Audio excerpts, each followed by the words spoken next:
हम लोग जो है लाइट में रिफ्रैक्शन कर रहे थे।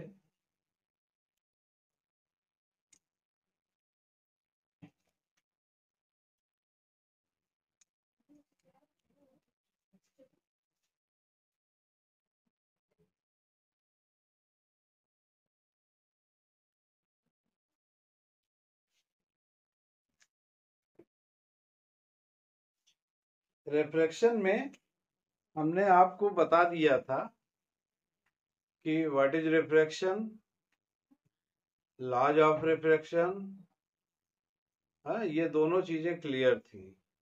और लेकिन फिर भी हम थोड़ा सा इनिशियल लेंगे कि जिससे कि आपको पूरी तरह से समझ में आ सके बात। तो रिफ्रैक्शन में जो रिफ्रैक्टिव इंडेक्स हम मेजर करते हैं एन, रिफ्रैक्टिव इंडेक्स, अपवर्तनांक, हिंदी में इसे अपवर्तनांक कहते हैं। तो रिफ्रैक्टिव इंडेक्स इसे एन या म्यू से रिप्रेजेंट करते हैं। तो 1n2 इस तरीके से लिखा जाता है। मतलब इसको पढ़ेंगे कैसे, रीडिंग कैसे करेंगे? रिफ्रैक्टिव इंडेक्स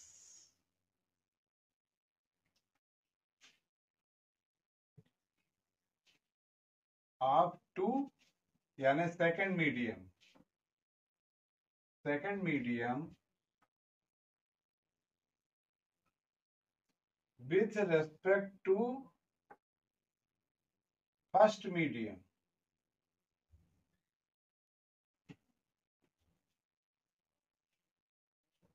ठीक है, हिंदी में लिखते हैं पहले माध्यम के सापेक्ष दूसरे माध्यम का अपवर्तनांक। इसको समझना बहुत जरूरी है।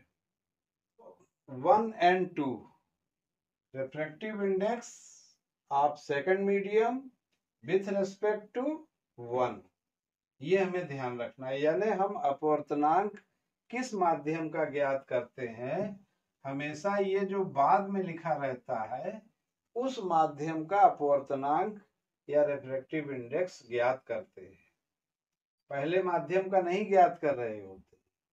जैसे कोई लाइट रे एयर से, ये एयर से ग्लास में जा रही है, तो यहाँ नॉर्मल बनेगा।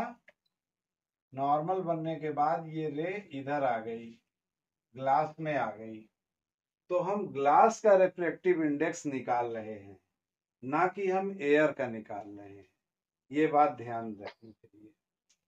तो 1n2 इसको स्नेल ने क्या बताया?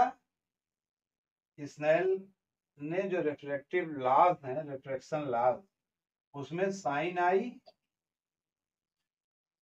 अपान साइन आर बताया कि ये इसका रेशियो होता है, इंसिडेंट एंगल का साइन और रिफ्रैक्शन एंगल का साइन, इनके रेशियो से हम रिफ्रैक्टिव इंडेक्स मेजर करते हैं, कैलकुलेट करते हैं। तो sine i upon sine r. इसके बाद न्यूटन ने बताया कि ये जो है v1 अपान v2 होता है, यानी speed of light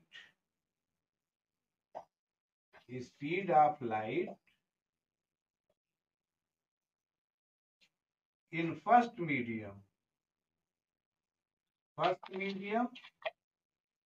upon speed of light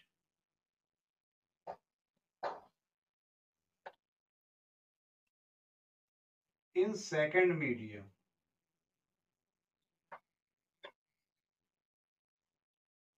ये क्लियर हो गई बात? देखिए, ये था सापेक्षिक अपवर्तनांक। ये जो हमने किया ये सापेक्षिक अपवर्तनांक 1n2, यानी पहले माध्यम के सापेक्ष दूसरे माध्यम का अपवर्तनांक। जब कोई माध्यम सापेक्ष में नहीं रहता तो उसको हम निरपेक्ष अपवर्तनांक कहते हैं। निरपेक्ष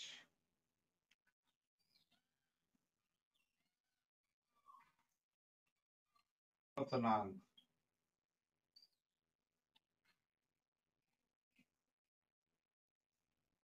absolute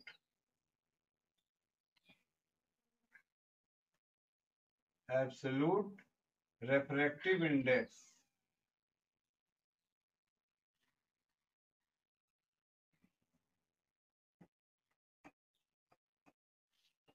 when there is no need of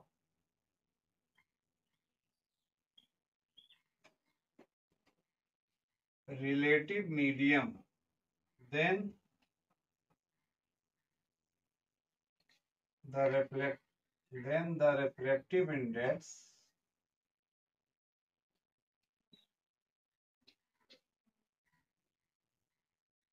called absolute refractive index। जब पहले माध्यम की आवश्यकता नहीं होती तो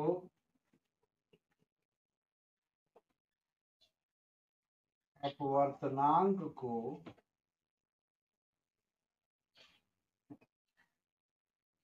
निरपेक्ष अपवर्तनांक कहते हैं।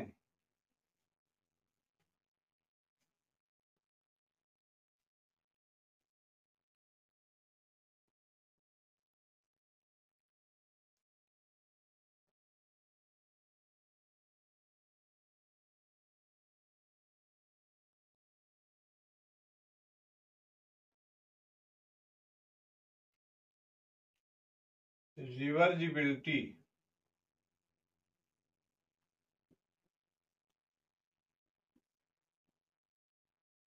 of light rays।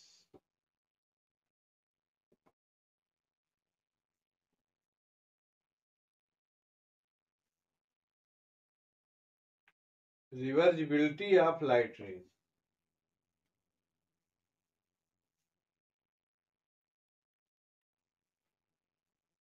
जब प्रकाश किरण एक माध्यम से दूसरे माध्यम में तथा पुनः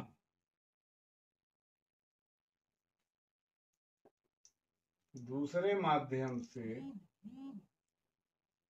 पहले माध्यम में जाती है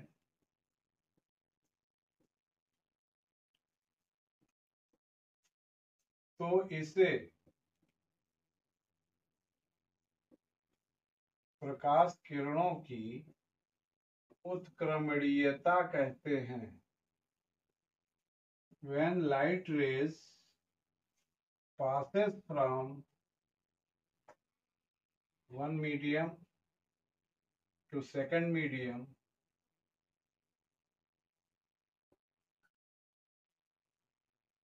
and again from second medium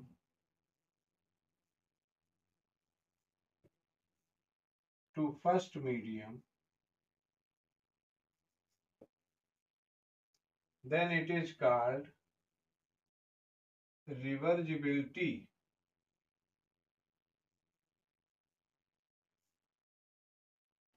of light।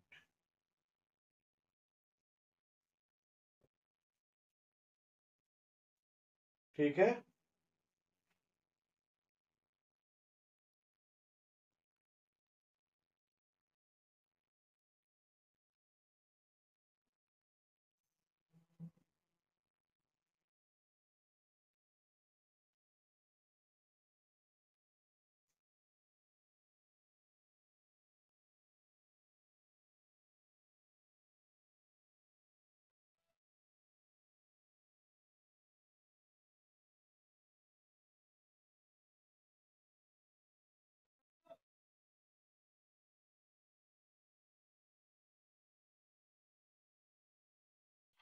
ये देख रहे हो, एयर से ग्लास में गई और ग्लास से फिर एयर में गई। तो पहले मीडियम से दूसरे मीडियम और दूसरे मीडियम से फिर पहले मीडियम, यानी 1 and 2।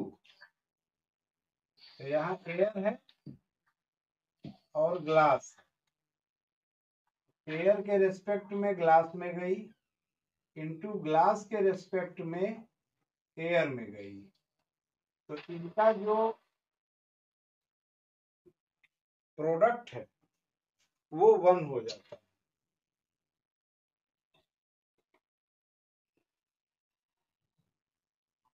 इसको प्रिंसिपल ऑफ रिवर्जिबिलिटी बोलते हैं।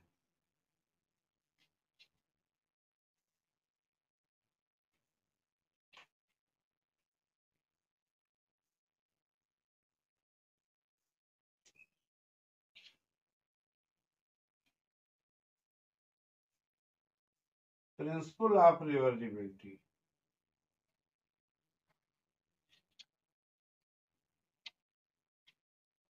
इसको हम अभी बाद में बताएंगे।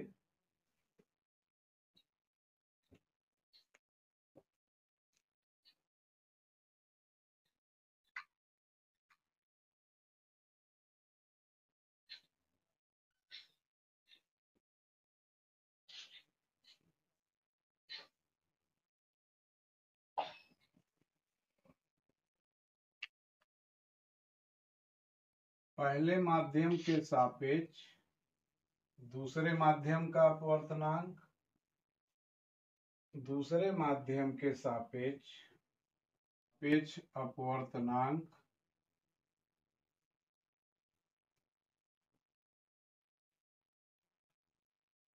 का व्युत्क्रम होता है refractive index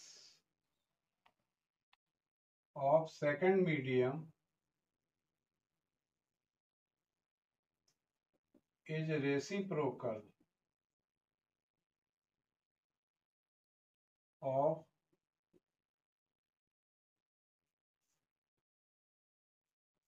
refractive index of first medium।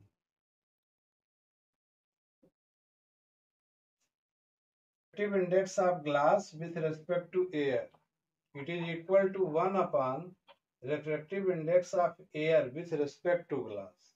ये दोनों एक दूसरे के अपोजिट हो जाते हैं, तो इन दोनों को अगर मल्टीप्लाई कर दें ANG into GNA is equal to 1 हो जाएगा, आइडेंटिटी हो जाएगा।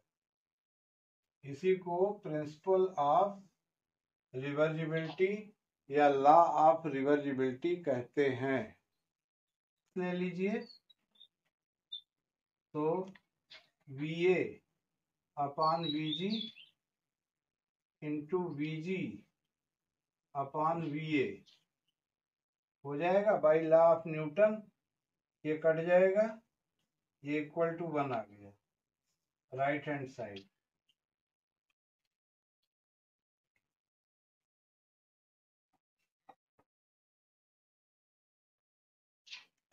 तो अगर हमारे पास दो माध्यम से ज्यादा माध्यम हो, जैसे कि ये एयर से आ रहे हैं, एयर, और ये ग्लास है,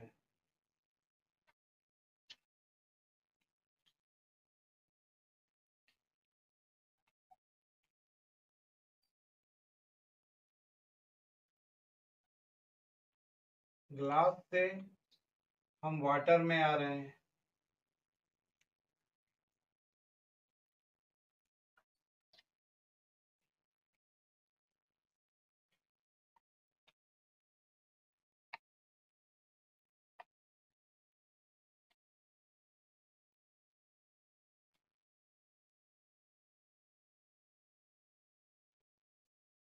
तो ये हमारे पास पहला माध्यम है, ये दूसरा माध्यम है, ये तीसरा माध्यम है, ये वाटर है, ये ग्लास है और फिर एयर आ गया। तो 1 and 2, 2 and 3 और 3 and 1, 1 and 2, 2 and 3, और फिर 3 से एयर में आ गए, 3 and 1, it is equal to 1। तो इस तरीके से अगर हमें 2 and 3 चाहिए तो 1/1 and 2 इंटू 3 and 1 हो जाएगा। इस 3 and 1 को अगर हम ऊपर ले जाएंगे तो बाय लॉ ऑफ रिवर्सिबिलिटी ये 1 and 3 हो जाएगा, 1 and 3/1 and 2। तो 2 and 3 यानी दूसरे मीडियम के रेस्पेक्ट में तीसरे मीडियम का रिफ्रैक्टिव इंडेक्स अगर हमें निकालना होगा तो पहले मीडियम के रेस्पेक्ट में तीसरे का निकालेंगे अपॉन पहले मीडियम के रेस्पेक्ट में दूसरे का निकालेंगे। जैसे GN वाटर अगर हम कर रहे हैं तो इसे लिखेंगे AN वाटर अपॉन ANG। जो यहाँ राइट हैंड वाला होगा वो न्यूमरेटर में ऊपर आएगा और जो लेफ्ट हैंड में होगा वो नीचे आ जाएगा। ये यहाँ से समझ सकते हो, ठीक है। अब इस पे हम लोग जो प्रॉब्लम है वो हम लोग बाद में करेंगे, ठीक है बेटा।